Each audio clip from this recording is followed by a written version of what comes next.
leaders, managers, are you frustrated that you're not hearing the voices of the people on your team often enough when you're asking for feedback or input?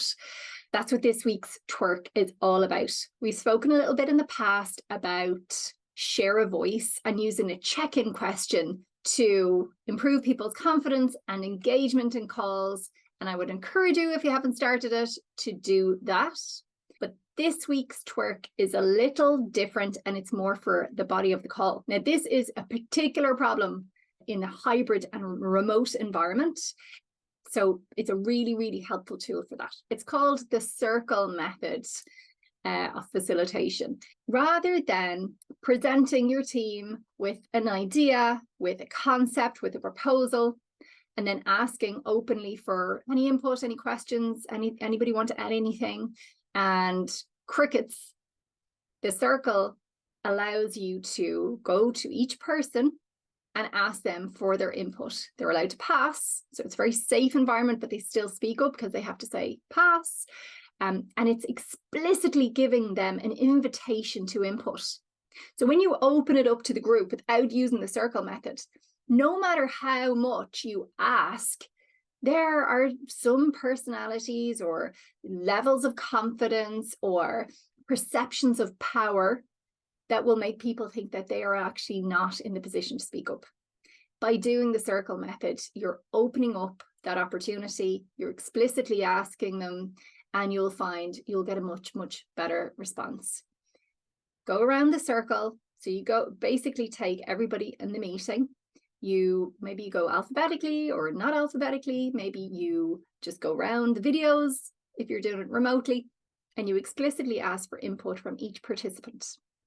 They have the option to pass or they can input. You might put some parameters around it and say, can you give me a sentence or two?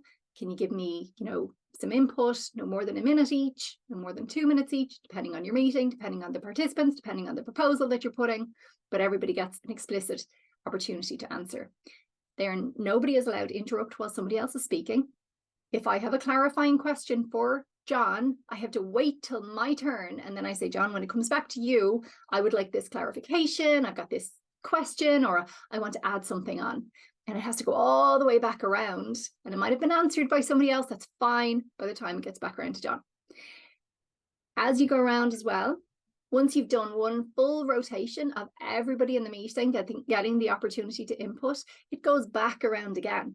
And you can go back around as many times as you like until everybody says pass, because they're finished inputting, all their questions are answered, all their input has been given, and the matter can be closed off. I hear so many leaders lamenting that they want to hear more from their employees. So it's so important to find these structures and tools that make it safe for people to do so, because being that kind of, open door policy leader doesn't always translate really well, because by the very essence of your title, by the very essence of your role as the hirer and firer, or having financial control, you have more authority than others, and so you yield a higher power, and that can mean others don't feel as safe speaking up. So you've got to create those intentional opportunities for people to speak up. That's the twerk for the week. Will you give it a try? Let's make work better together for a more equitable, inclusive, engaging place to work. Take care.